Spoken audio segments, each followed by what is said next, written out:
mais um capítulo, né? A gente vai encerrar. Aliás, só falta um artigo para a gente encerrar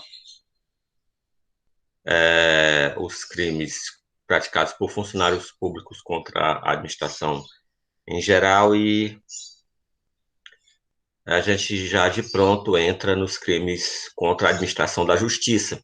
E aí fica faltando, após os crimes contra a administração da justiça, apenas os crimes contra as finanças públicas, que vai do artigo 359-A até o artigo 359-H.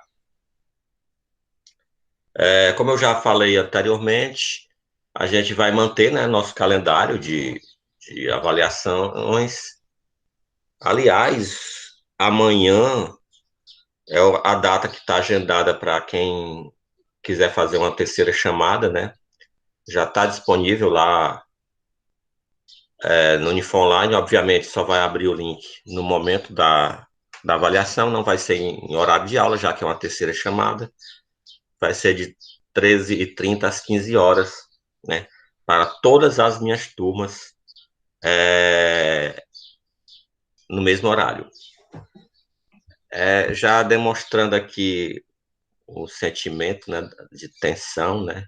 A Naira não tem motivo, né, Naira, para ficar tensa, porque vai ser só como foi o conteúdo da primeira e da segunda chamada, apenas os crimes contra a fé pública. Apenas o formato da prova é um pouco diferente. Não tem questões objetivas, né? São 5 questões de discursivas de resposta curta e direta, objetiva, né? É melhor não se... Olha, quem pensa que questão subjetiva é pior do que objetiva é um engano, porque na objetiva é tudo ou nada, né? Ou você ganha todo ponto ou nada. Enquanto que na discursiva você, né, tem como aproveitar parte da questão. Mas são todos casos, né? Então são situações hipotéticas em que você vai ter que tipificar, dizer qual é o crime e identificar o dispositivo penal. Apenas isso. Então, não fique preocupada, certo? Com certeza vai dar tudo certo. Fique tranquila que é a melhor coisa que você faz. Eu sei que essa história de dizer fique calmo, fique tranquilo, é muito fácil para quem está falando, né? Mas para quem está ouvindo é bem difícil. Mas eu sei o que eu estou falando porque eu que elaborei a questão, né? E eu sei que não tem nenhuma dificuldade, nenhuma pegadinha, nada, nada.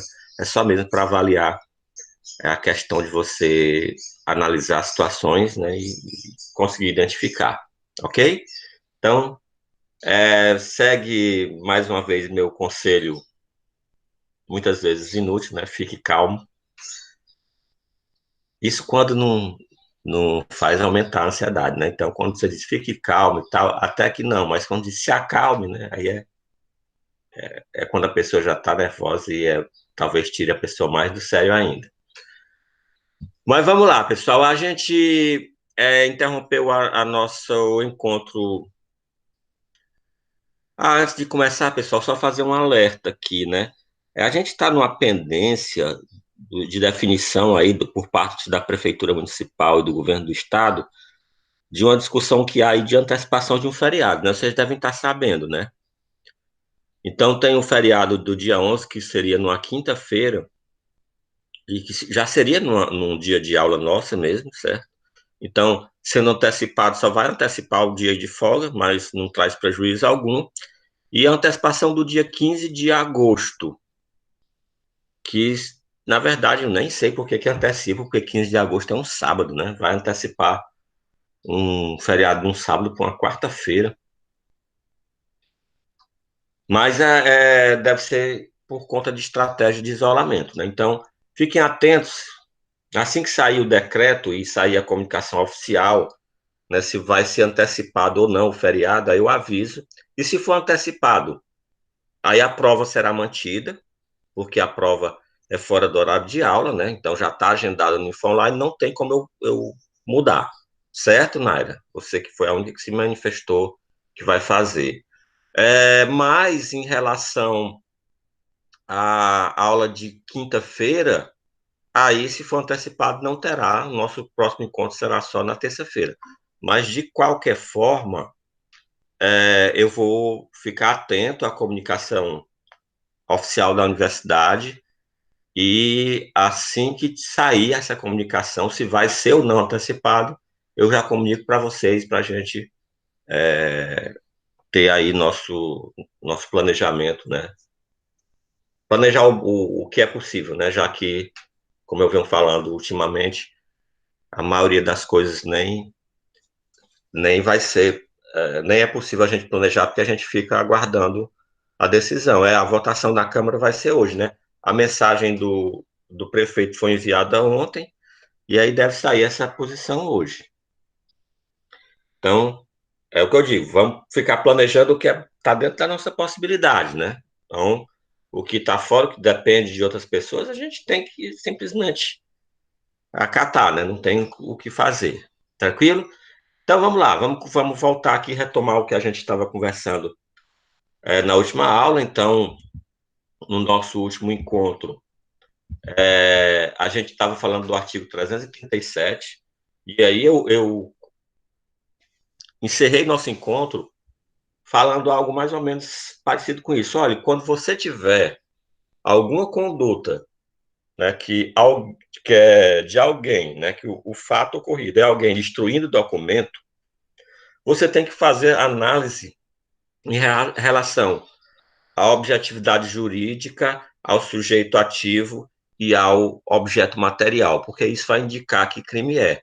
Porque a destruição de documento pode ser tanto um crime contra a fé pública, como é o do artigo 305, que é o crime de supressão de documento, como pode ser do artigo 314, que é um crime funcional, né, que é o funcionário público que destrói o documento, pode ser ainda o 336, que nem está nesse slide, mas também é uma conduta de destruição de documento.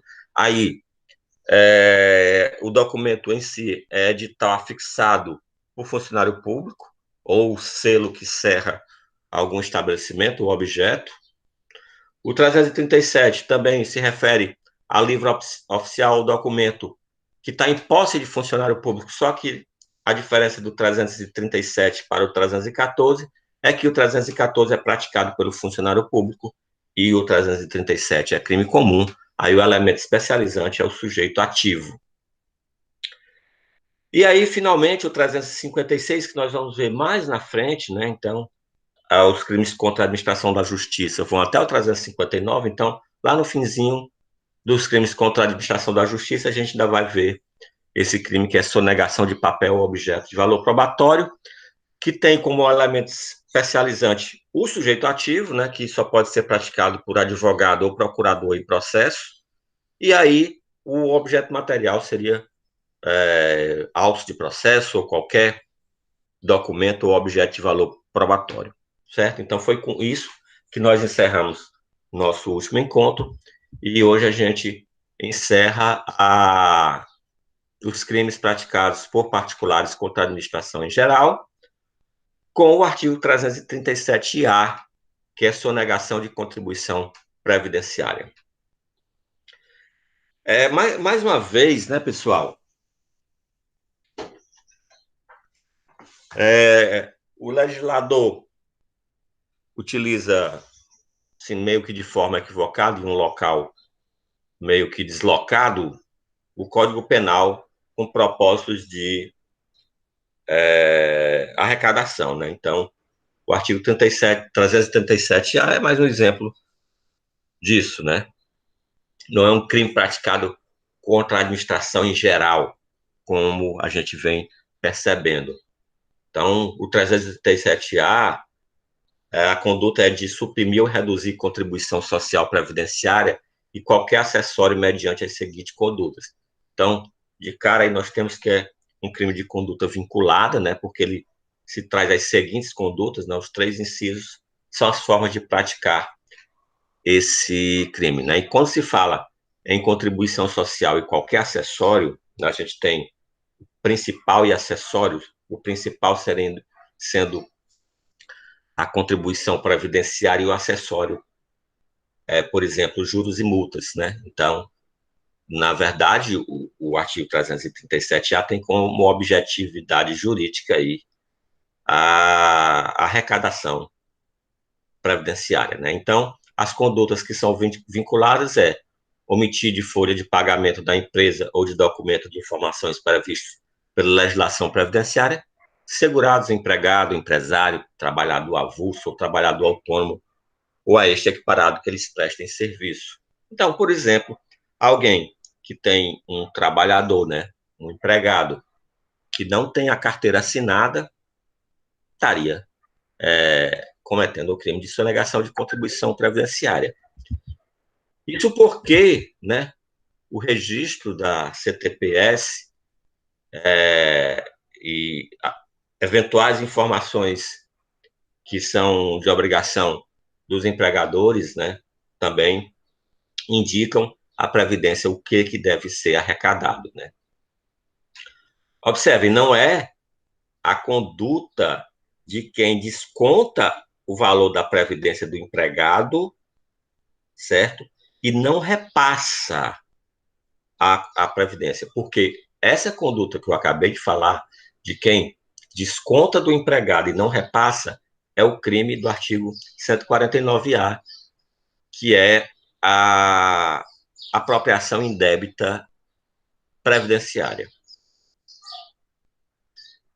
Aqui é quem não presta informação. No caso aqui do inciso 1, não presta informação de que tem um empregado, né? Então, ele omite de folha de pagamento, vai no primeiro caso, ou de documento de informação, que existe o empregado. Então, ele não está descontando do empregado e se apropriando, ele não está sequer informando que tem o empregado.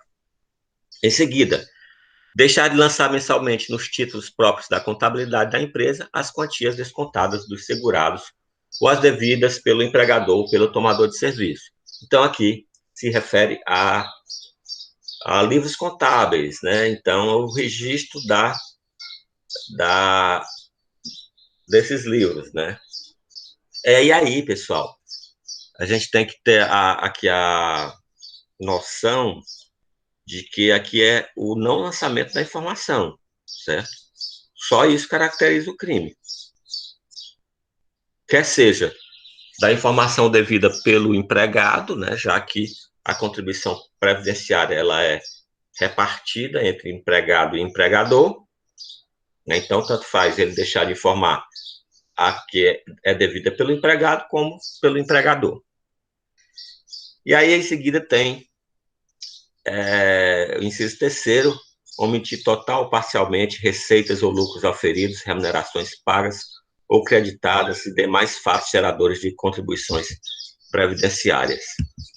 Observem, o inciso 1 e 2 se refere ao fato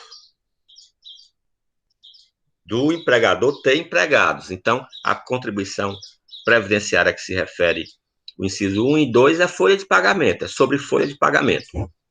O inciso terceiro se refere a outros tipos de contribuição previdenciária, como, por exemplo, a contribuição social sobre o lucro, a CSL, né? Então, se ele não informa de forma correta os lucros que a empresa aufere, né, e que em cima desse lucro vai haver a arrecadação previdenciária, também vai estar praticando o crime aí, na hipótese do inciso terceiro do artigo 337-A.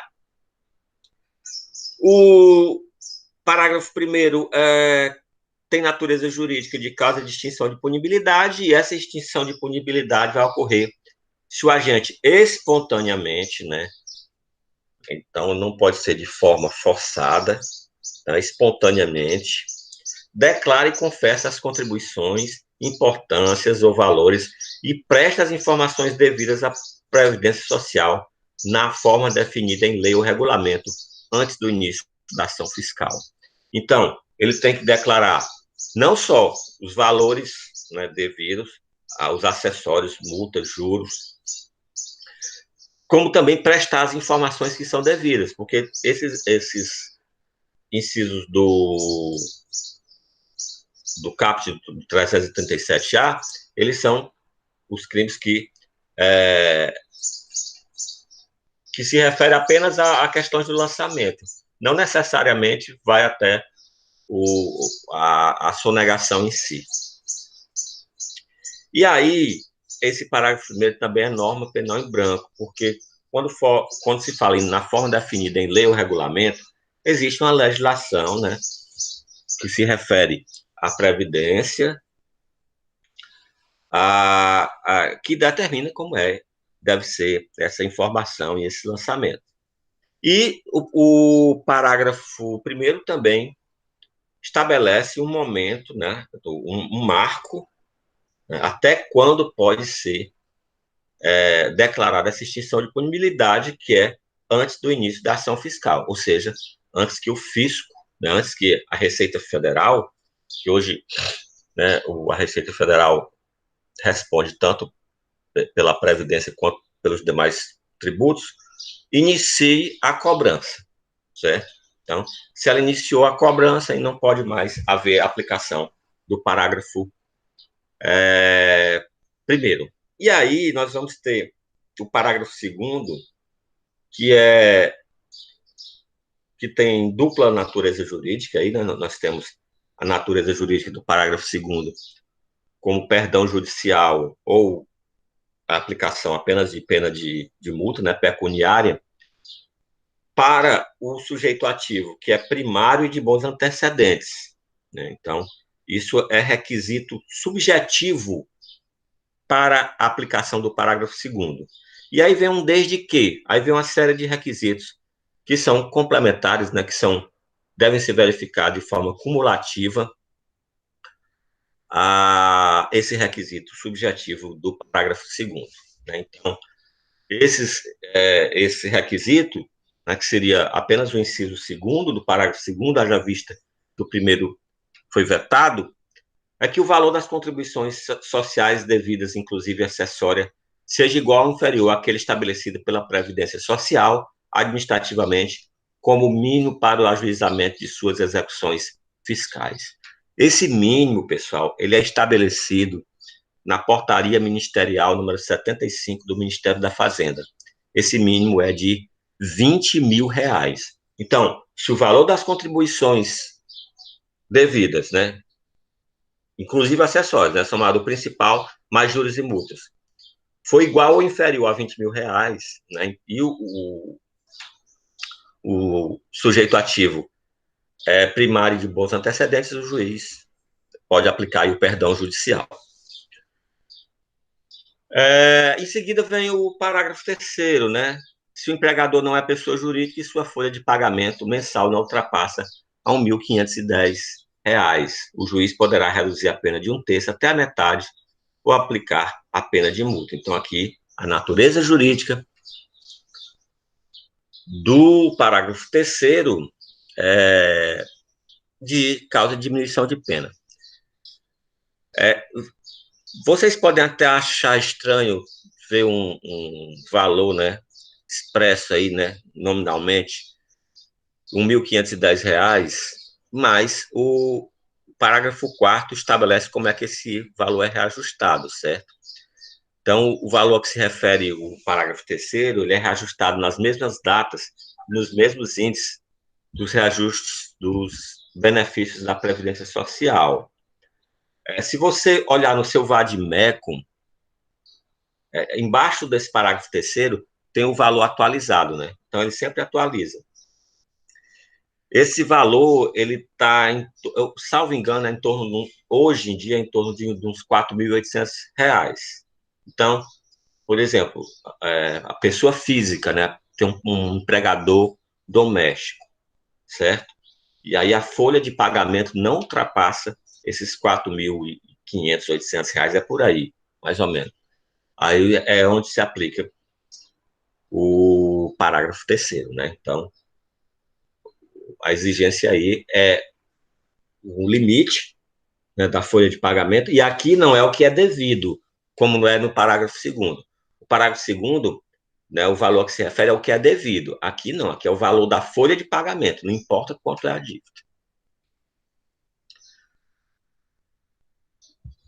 Quanto aos principais elementos do tipo, nós vamos ter a contribuição previdenciária omitida ou não lançada, assim como os acessórios previstos em lei, né, juros e multa.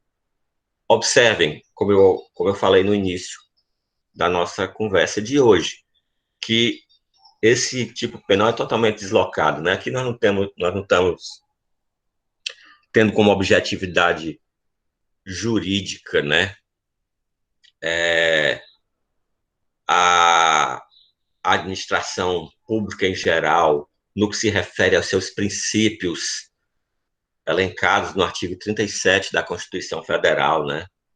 Legalidade, impessoalidade, moralidade, publicidade e eficiência. Aqui, claramente, visa-se a questão de arrecadação da Previdência Social. Como eu falei, é norma penal em branco e norma penal em branco é heterogênea, né? Porque nós vamos ter o complemento, né? O que determina quais são as formas, né, de se lançar, fazer os lançamentos, né, do que é devido e das informações de empregados, de lucro, né, de tudo que é fato gerador de contribuição previdenciária, ele é complementado por um decreto, né? Então, como nós temos uma lei ordinária sendo complementada por um decreto, né, são normas de hierarquia distinta, essa classificação da norma penal ela seria heterogênea. Não admite a modalidade culposa, né, tendo como elemento subjetivo apenas o dolo, e aí nós não admitimos também a tentativa, porque essa conduta do artigo 337-A, ela é omissiva própria. Então, é deixar de lançar, deixar de informar, né? Então, não há como tentar deixar, ou se deixa ou não se deixa de informar.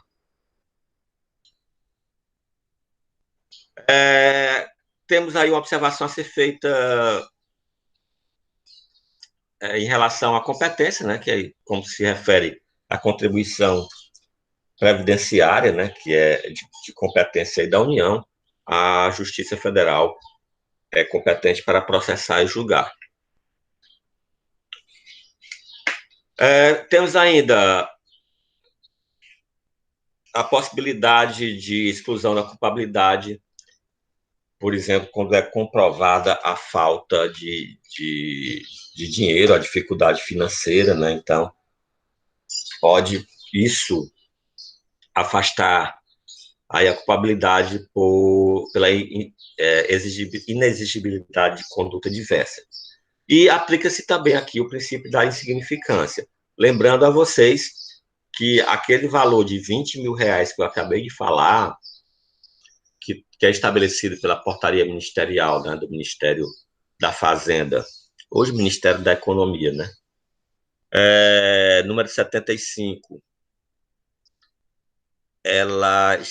o juiz pode considerar como o insignificante até o valor da execução fiscal, que é esses R$ 20.000. Com isso, a gente encerra o capítulo 2, né, dos crimes praticados praticados por particulares contra a administração pública em geral, e já inicia de pronto os crimes contra a administração da justiça. Observem, nós vamos sair da administração pública em geral. Quando se fala administração pública em geral, nós estamos falando de todas as funções que competem à administração pública, né? Sendo dividido os poderes entre executivo, legislativo e judiciário. No capítulo 3, não, aqui nós nos referimos apenas à questão da administração da justiça em si. Então, referimos apenas a um aspecto da administração pública, que seria o referente, de forma geral, ao poder judiciário, né? Eu digo de forma geral porque tem condutas que alcançam a fase de investigação policial, né?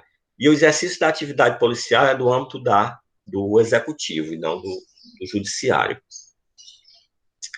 Então vamos lá começar, né? A gente começa logo com algo que é bem simples, né? Que é o reingresso de estrangeiro expulso.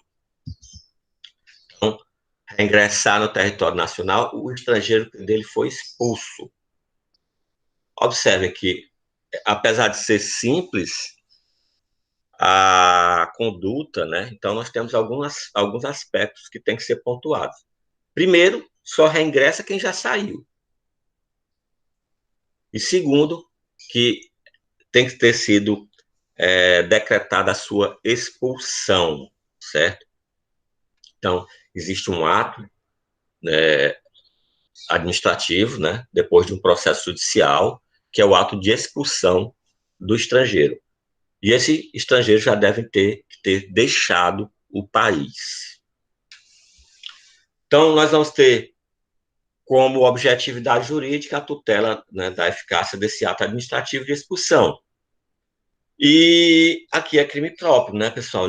Não há a possibilidade de um nacional ser expulso. Então, somente o estrangeiro que foi expulso é que pode figurar como sujeito ativo da conduta. E o sujeito passivo, por óbvio, é o Estado, que é quem é o titular desse bem jurídico, né? Que é tutelado aí pelo dispositivo.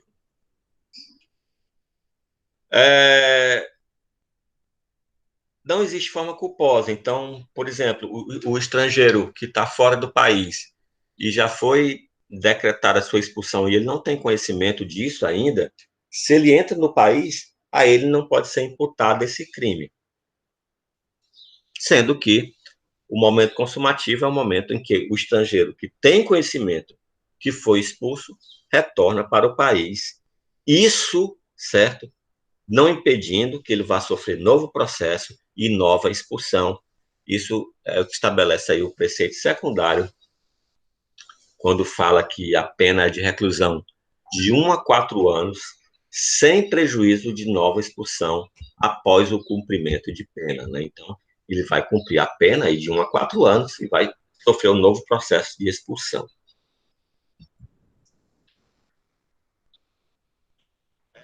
Em seguida, pessoal, a gente tem a denunciação caluniosa, crime esse que foi muito comentado nos últimos dias, né?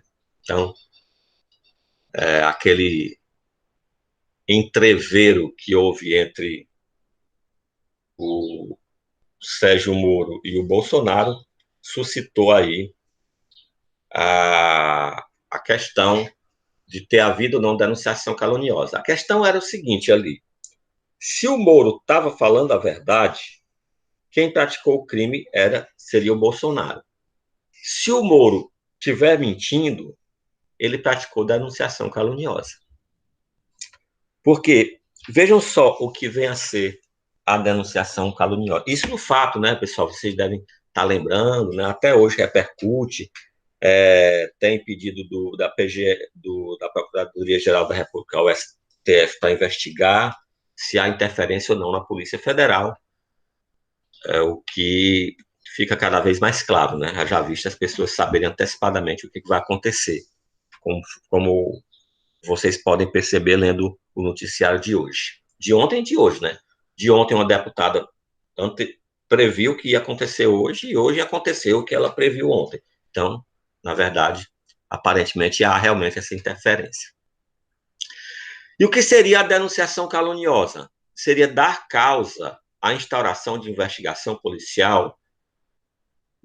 Aí observem, né? Aqui nós estamos falando sobre a administração da justiça, e eu falei que, de forma geral, a tutela seria das ações do Poder Judiciário, mas não era bem assim, porque nós teríamos atos, né, do âmbito do Executivo, como é o caso de investigação policial, que estaria alcançada também aqui pelo capítulo, né, dos crimes contra a administração da justiça. Então, é dar causa à investigação policial, de processo judicial, instauração de investigação administrativa inquérito civil ou ação de improbidade administrativa contra alguém, imputando-lhe crime de que sabe inocente.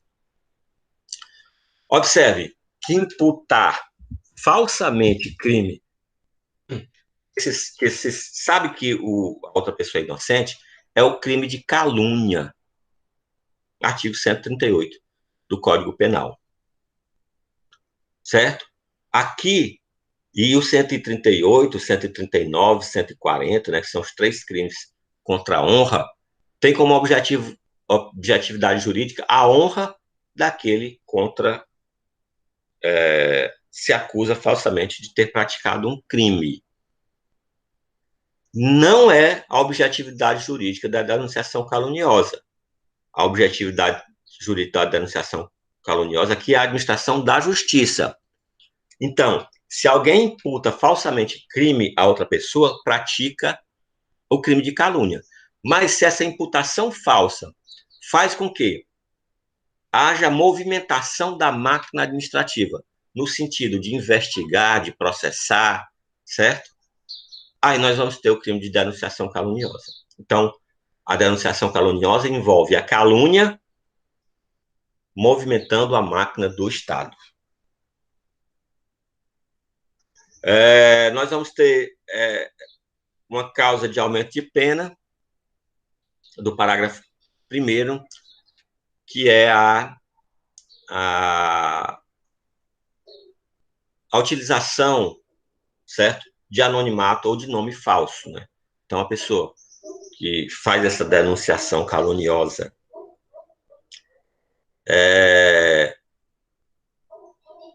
sem se identificar ou utilizando o nome falso, estaria incorrendo em tese aí na causa de aumento de pena do parágrafo 1º. E o parágrafo 2º tem natureza jurídica de causa de diminuição de pena. Essa é a imputação de prática de contravenção. Aí, cuidado, pessoal, aqui. Porque eu falei que eu estava comentando sobre o caput, eu falei que haveria calúnia movimentando a máquina do Estado no caput, certo? Porque quando há imputação de prática de contravenção penal, não há o crime de calúnia, porque o crime de calúnia só se dá com a imputação falsa de crime. Então, na hipótese do parágrafo 2º, há o crime de denunciação caluniosa apenas, sem que haja o crime de calúnia. No caput, há a denunciação caluniosa e há a calúnia. No parágrafo 2º, só há a denunciação caluniosa, pois, para o artigo 138, não admite-se a imputação falsa de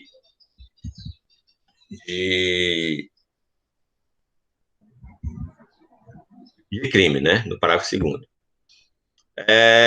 A Naira está perguntando se cabe indenização por danos morais. Olha, é o seguinte, Naira. Cabe, certo? Agora, vamos separar o crime de calúnia para a denunciação caluniosa. O crime de denunciação caluniosa é um crime contra a administração da justiça. Ele é de ação pública incondicionada. O crime de calúnia é um crime contra a honra, que a regra geral do artigo 145 é que a ação penal seja privada. Então, essa indenização por danos morais, certo, deve ser pedida na ação penal privada pelo crime de calúnia e não no crime de denunciação caluniosa. Ok?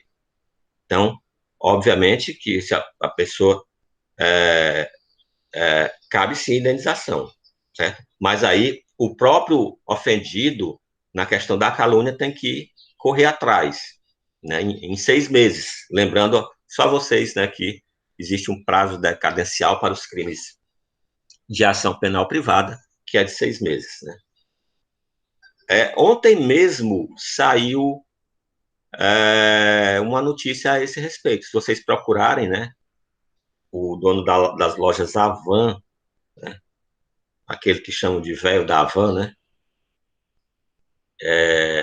que é cosplay do Louro José, ele perdeu uma ação contra o reitor da Universidade Federal, sendo,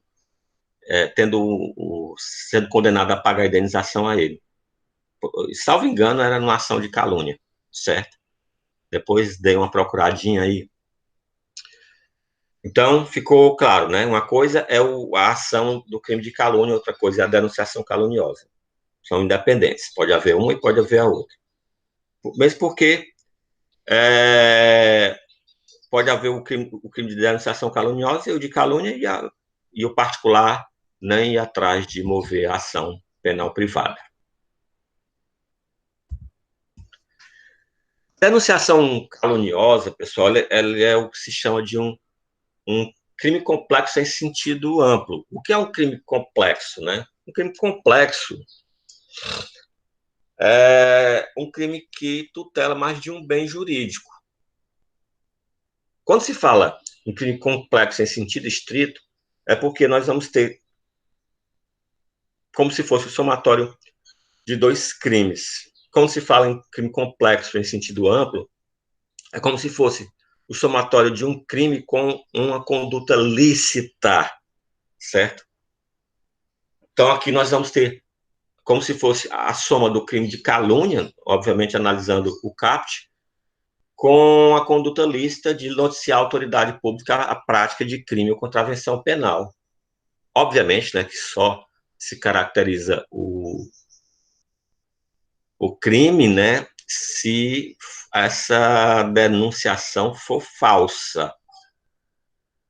E em relação ao objeto material, aí o próprio Código Penal traz investigação policial, processo judicial, investigação administrativa, inquérito civil, ação de improbidade administrativa, ou seja, um procedimento que vai movimentar a máquina policial, né? Então, qualquer diligência da autoridade policial destinada a apurar uma infração penal faz parte da investigação policial, certo?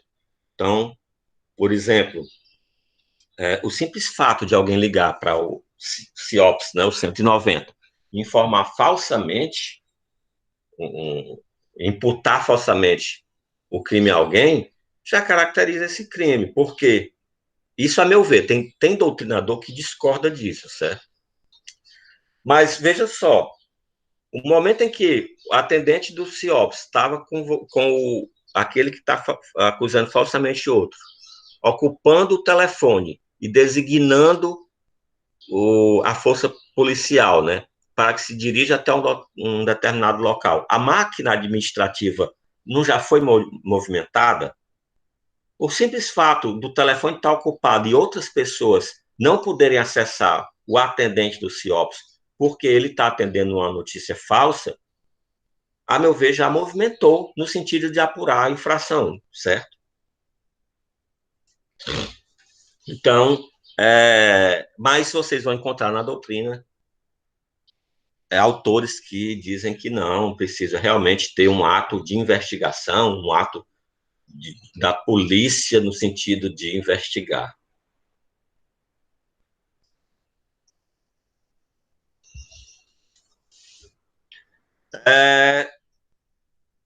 Resumindo aí, nós vamos ter um crime contra a administração da justiça, um quadro comparativo entre o crime contra a honra e o crime contra a administração da justiça. Então, no crime contra a administração da justiça, o sujeito faz a imputação falsa de crime. No crime contra a honra também, ele faz a imputação falsa de crime. Só que no crime contra a administração da justiça é para movimentar o aparelho estatal, enquanto que no crime contra a honra é simplesmente para ofender a honra, e aí a honra objetiva, né, da vítima, né. Ainda, nos crimes contra a administração da justiça, a gente tem imputação falsa de crime ou contravenção, né, lá a hipótese de causa de diminuição de pena do parágrafo 2º, enquanto que no crime contra a honra, apenas a imputação falsa de crime. E aí, quanto à ação privada, né, que eu já comentei, a ação penal é pública incondicionada nos crimes contra a administração da justiça e em regra, né, as regras da ação penal nos crimes contra a honra vão estar no artigo 145, em regra, a ação é privada, né? Então, para quem quer fazer uma revisão sobre modalidades de ação penal, é uma boa leitura o artigo 145, porque o artigo 145 ele traz todas as modalidades de ação penal.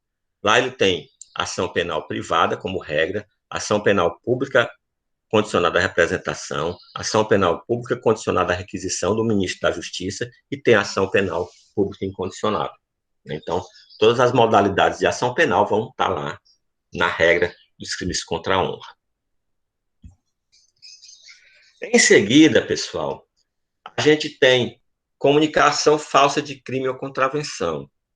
Vejam só, no artigo 339, havia imputação falsa, certo? A alguém da prática de crime. Na comunicação falsa de crime ou contravenção, há essa comunicação, há a movimentação do aparelho estatal, mas não há essa imputação a ninguém. Simplesmente é comunicado um crime que não ocorreu. Então, o 340 nada mais é do que provocar ação de autoridade comunicando-lhe a ocorrência de crime ou de contravenção que sabe não ter verificado. Não imputa esse crime a ninguém, porque se imputar é denunciação caluniosa, né? São os trotes, né? Então, se vocês pegarem as estatísticas do CIOPS, né, de número de atendimento de trotes, vocês vão ficar abismados o quanto de gente desocupada tem nesse mundo, certo? É impressionante. São inúmeras e inúmeras ligações comunicando coisa que não acontece, e isso, obviamente, né, atrapalha por demais a atuação principalmente da polícia judiciária, né, que investiga, porque enquanto policiais da polícia judiciária estão se dirigindo até um local em que nada ocorreu, eles estão deixando de atender uma ocorrência verdadeira, né? Então, a diferença de denunciação caluniosa para a comunicação falsa de crime ou contravenção é simplesmente a questão de ser imputado a alguém ou não.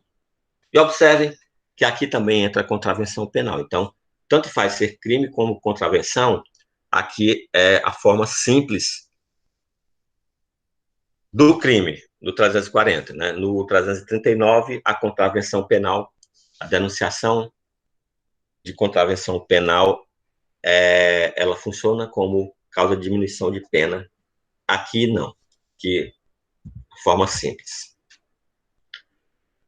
O objeto material seria o mesmo do anterior, né? Seria essa ação da autoridade que é ilegalmente provocada pela conduta criminosa.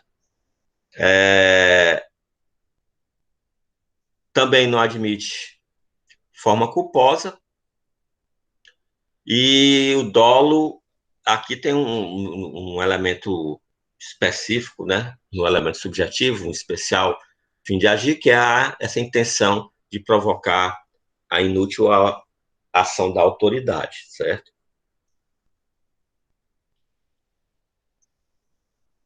Observação em relação a conflito aparente de normas. O inciso 5 do parágrafo 2º do artigo 171, que é o estelionato, traz a conduta de fraude para a obtenção de seguro. Então, vamos supor que alguém ligue para a polícia ou vá fazer um boletim de ocorrência dizendo que o carro foi roubado. Aí nós vamos ter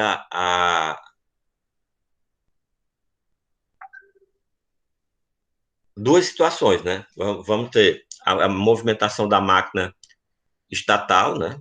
Para a busca do veículo roubado, isso quando é falso, né? Obviamente. E vamos ter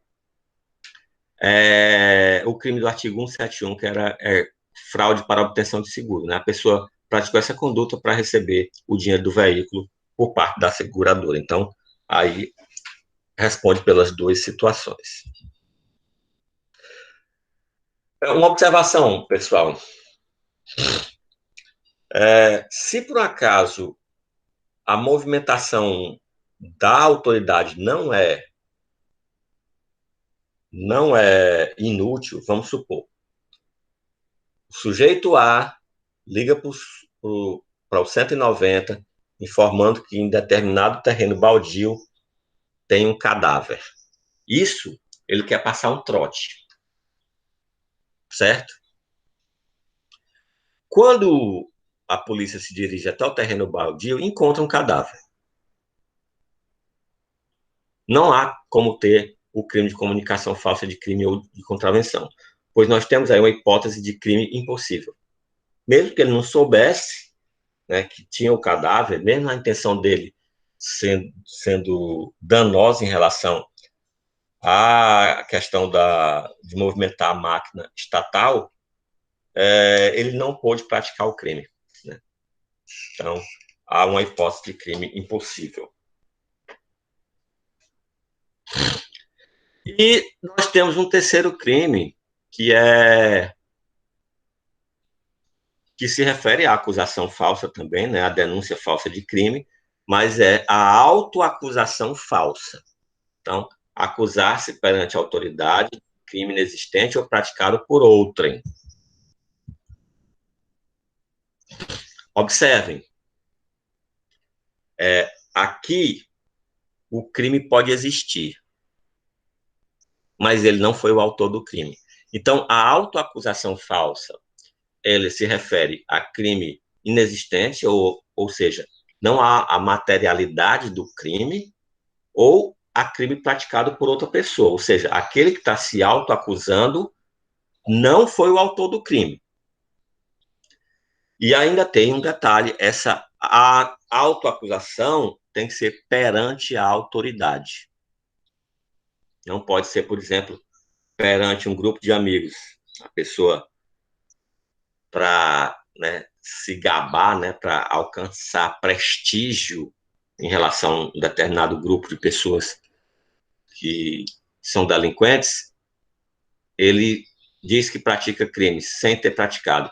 Isso não é autoacusação falsa, porque a exigência do tipo penal aqui em que seja perante a autoridade. Veja só, pessoal, esse tipo penal dos três é o único que exige que seja apenas de crime. Então, 339 e 340 fala de crime e contravenção. A autoacusação falsa é apenas de crime. Não admite-se acusação falsa, né, para tipificar o artigo 341, se essa autoacusação é de uma contravenção penal. E outra observação importante, e aí a gente da fala do elemento subjetivo, é que não importa o motivo, né? Não importa o motivo. A gente até consegue imaginar motivos para alguém se autoacusar quando o crime existe e ele é praticado por outro. No caso, né, por exemplo, para proteção do outro, ou ele está sendo pago para assumir o crime. Né? É difícil se conceber o crime em alguém se acusar por um crime que não existiu, né? Porque ele não teria assim de benefício algum, né? Então, vamos fazer aqui um quadro comparativo do que a gente viu sobre os três crimes que tratam de denúncia falsa à autoridade. Então, nós vamos ter, né, nós já vimos a denunciação caluniosa, a comunicação falsa e a autoacusação. Então, em relação ao tipo objetivo, seria dar causa à instauração, né? Aí vem uma investigação policial, civil, administrativa, processo judicial, improbidade administrativa, e aí tem que imputar o crime que sabe que aquela pessoa é inocente. Já o tipo objetivo da comunicação falsa seria simplesmente provocar a ação de autoridade comunicando infração penal que sabe não ter havido. E a autoacusação seria o acusar-se, né, perante a autoridade, né, tem que ser perante a autoridade, do crime que não existe ou que, se existe, foi praticado por outra pessoa. Quanto à conduta, né, nós vamos ter aí o verbo dar, né, em relação à causa, à instauração, na denunciação caluniosa, o verbo provocar em relação à ação de autoridade, na comunicação falsa, e o acusar-se, né, o acusar-se, na autoacusação. Em relação ao tipo subjetivo, nós vamos ter dolo direto, e a pessoa, o indivíduo, tem que saber, tem que ter conhecimento que aquela imputação é falsa. No comunicação falsa, nós vamos ter o dolo direto e um elemento subjetivo específico, né? Que seria a motivação da ação do Estado. Enquanto que na autoacusação não existe qualquer elemento especial no tipo subjetivo, o dolo é direto. É crime comum em todas as espécies, e o sujeito passivo é o Estado também em todos, observando que na denunciação caluniosa, na forma do caput, nós podemos ter aí a pessoa física, né, sofrendo crime de calúnia. Então, em relação a esses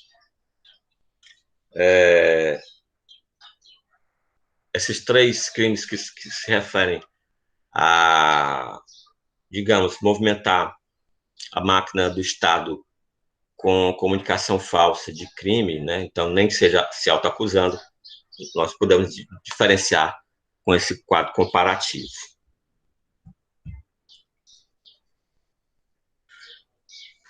Em seguida, nós temos o 342, pessoal, que é o falso testemunho, falsa perícia.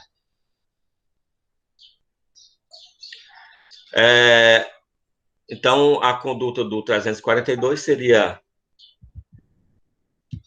fazer afirmação falsa, ou negar, ou calar a verdade. Então, temos três verbos, né? O fazer, referente à afirmação falsa, negar e calar em relação à verdade. Então, nós temos a segunda hipótese no que é, em relação ao que é verdadeiro. E aí, pessoal, esse crime ele é próprio, nós só temos 5 atores que podem praticar essa conduta. Então, nós temos testemunha, perito, contador, tradutor ou intérprete em processo judicial, processo administrativo, inquérito policial ou juízo arbitral. Certo? Então, somente essas cinco pessoas, esses 5 atores aí do processo podem ser sujeito ativo do falso testemunho. Isso não quer dizer, pessoal, que não possa haver participação de outras pessoas. Por exemplo, o advogado que orienta, que instrui uma testemunha a mentir num processo, ele é partícipe do crime de falso testemunho ou falsa perícia. Certo? Então, ele participa, ele dá auxílio acessório, o auxílio, nesse caso, moral, para que a testemunha minta, ele vai responder também, só que na modalidade de partícipe. Nós vamos ter aí uma causa de aumento de pena, que é o parágrafo 1º. Então, não, são 2 situações, né? Não, aliás, 3 situações que causam o aumento de pena. Primeiro, é o mediante suborno. Segundo, é quando o objetivo é produzir prova em processo penal. E o terceiro é quando essa prova é em processo civil, mas que seja parte qualquer entidade da administração pública, quer seja direta ou indireta. Então, repetindo, nós temos 3 situações que ensejam a causa de aumento de pena: o suborno,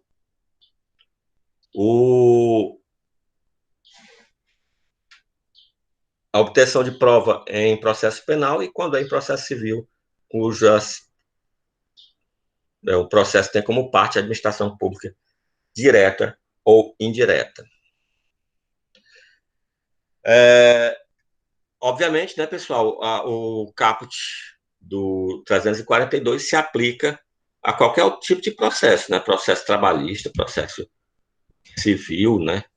Então, por exemplo, testemunhas, elas prestam compromisso de verdade, né? Então, quando alguém é chamado para testemunhar, o juiz, antes de começar a indagar a testemunha, ele fala mais ou menos assim: o senhor está aqui na condição, o senhor ou senhora está aqui na condição de testemunha e tem o dever de dizer a verdade, sob pena de responder pelo crime do artigo 342, falso testemunho ou falsa perícia. Então, ele é alertado sobre isso, né? Apesar de haver esse alerta, né, pessoal, há o entendimento de que, se por um acaso não foi feito o compromisso, né, o juiz não alertou, mesmo assim, ocorre o crime de falso testemunho ou falsa perícia. Já o parágrafo 2º, né, diz que o fato deixa de ser punível se antes da sentença, no processo em que ocorreu o ilícito, o agente se retrata ou declara a verdade. Então, há um marco temporal aí, né, que é a sentença no processo em que ele mentiu. Então, a testemunha mente no processo. Enquanto o juiz não sentenciar, ela pode voltar lá, certo? E se retratar, né? Declarar seu novo testemunho, e aí o fato vai deixar de ser punível. O juiz sentenciou, aí não tem mais jeito, o crime não tem mais como aplicar aí o parágrafo 2º. Lembrando a vocês, né, que eu falei que só 5 atores processuais podem cometer esse crime, né? Então,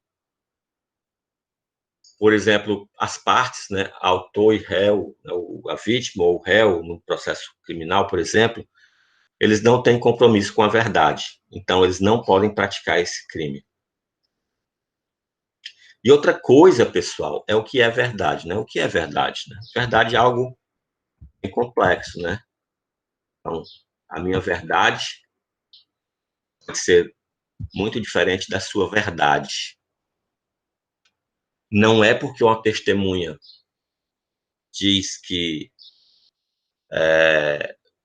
uma parede é branca e a outra diz que a parede é azul, que elas estão mentindo. Alguém está mentindo, certo? Não é porque há contradição de testemunhas que sempre alguém vai responder pelo falso testemunho ou falsa perícia.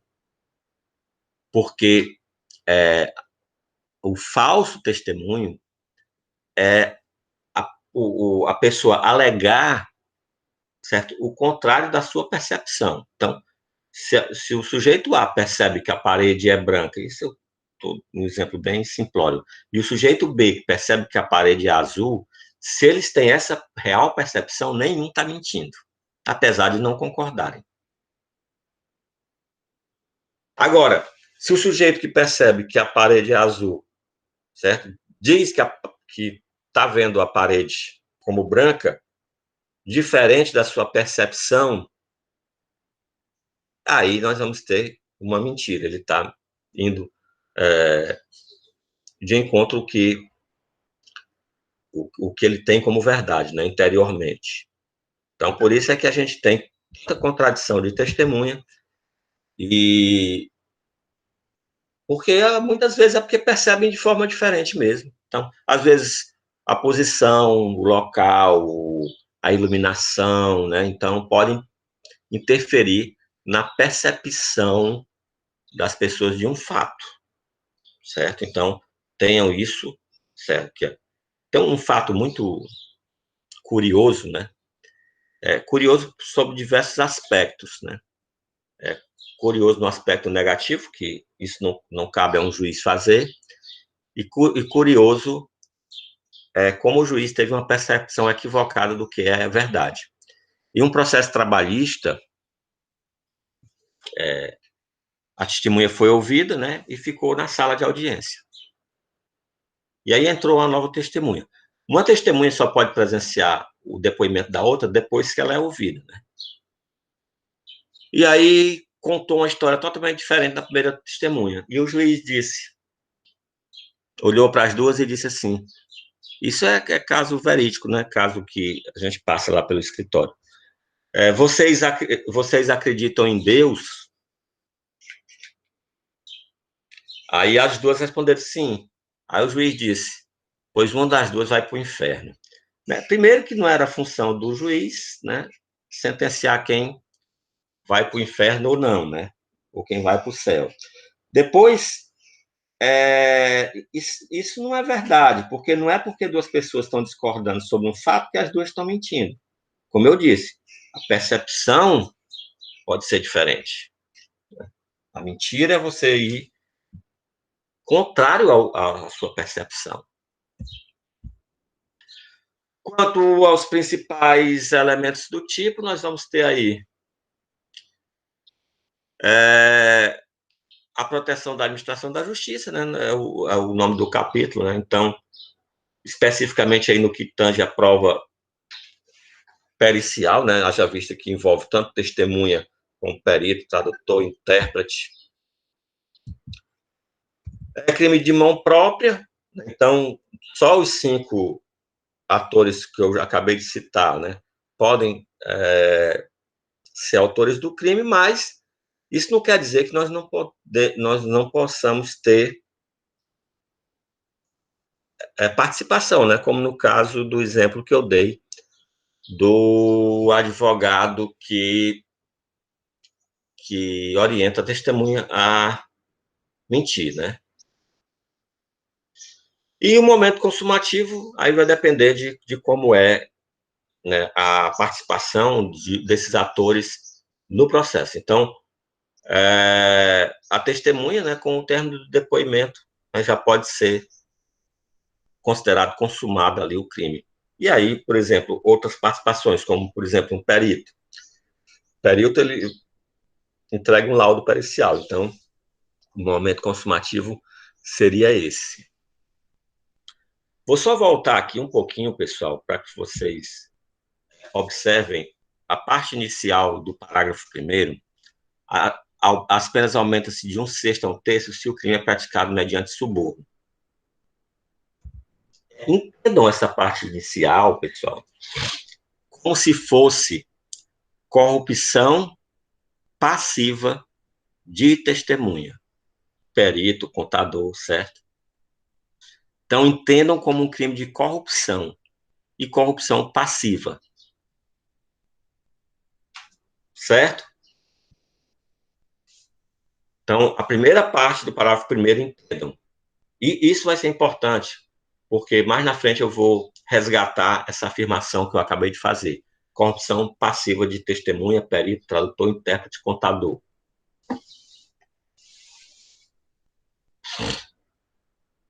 Como eu falei, né?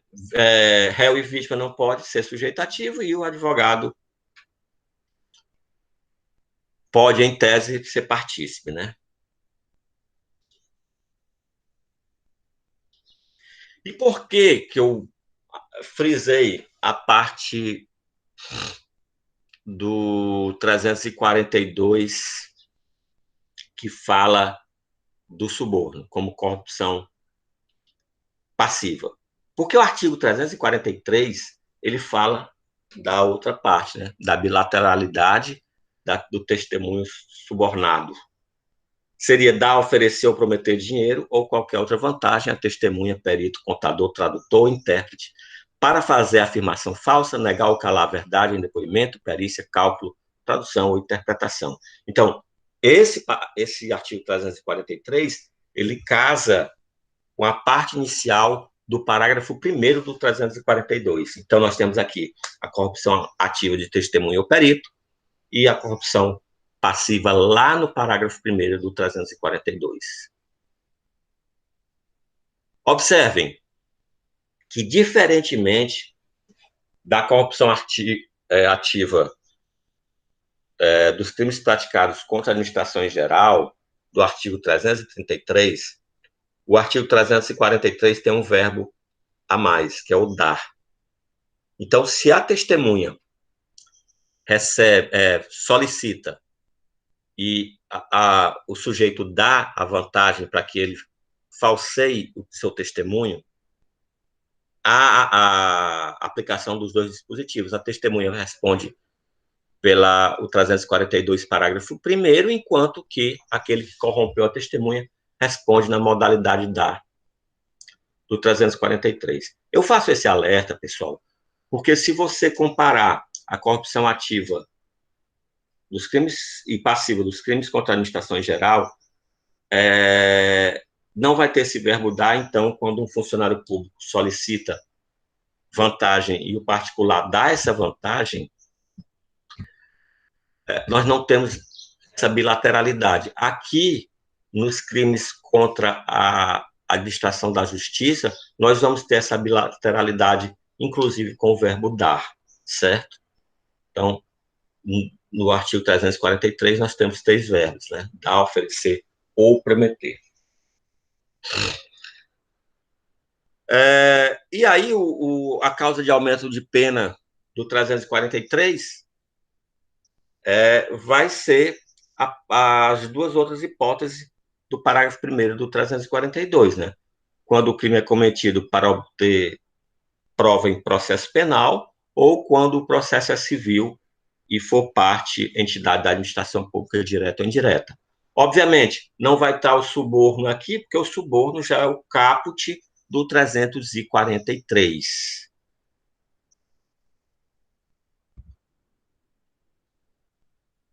Quanto aos principais elementos, nós vamos ter aqui a proteção da administração da justiça como objetividade jurídica, né? Então, aqui especificamente, no que tange a veracidade de prova, tanto testemunhal quanto pericial, né?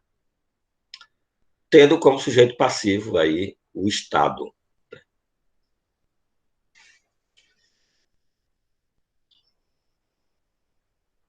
E no momento consumativo, né, nós vamos ter 3 verbos, nós vamos ter, a depender da conduta que é eleita aí pelo agente, momentos diferentes, né? Então, dar, oferecer ou prometer. No momento que a pessoa dá, oferece ou promete. Isso não depende da aceitação, né, da testemunha, do perito, do contador, do tradutor, do intérprete, certo? Não depende. Obviamente, né, que o crime formal, excluindo isso aí o verbo dar, né? Para dar, o outro recebe. Então, aí existe a classificação do crime quanto material.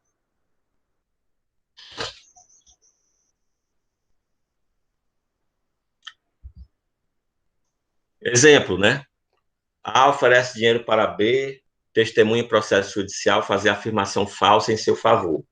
B aceita a oferta e falta com a verdade juíza. Em seguida, antes da sentença em que foi lançado o falso, o depoente se retrata e declara a verdade. Essa retratação, até o do artigo 342, parágrafo 2º do Código Penal, acarreta a extinção da punibilidade do falso testemunho.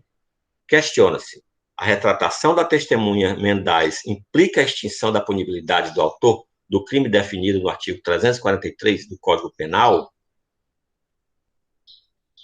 Vamos lá simplificar. Vou voltar aqui um pouquinho, até o 342, a gente lê o parágrafo 2º. O fato deixa de ser punível se antes da sentença, no processo em que ocorreu o ilícito, o agente se retrata ou declara a verdade. Então, a pessoa recebeu o suborno, né, que é o que está no início aí do parágrafo 1º, para mentir. Assim o fez, mentiu. Antes do juiz sentenciar, ela se retrata e declara a verdade. Então, o fato deixa de ser punível. A pergunta é: o fato deixando de ser punível para a testemunha que recebeu o dinheiro deixará de ser punível para quem deu o dinheiro à testemunha? A resposta é negativa, certo?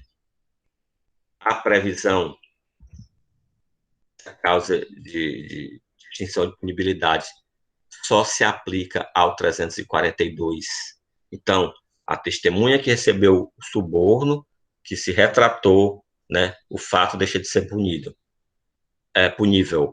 Aquele que deu o suborno à testemunha continuará a responder pelo artigo 343.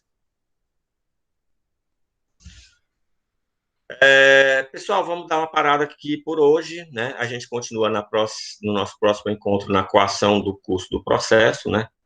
Já está longo demais e cansativo, tanto é que todo mundo já foi embora, só ficou a Carolina e a Naira, né? E alguma dúvida, pessoal?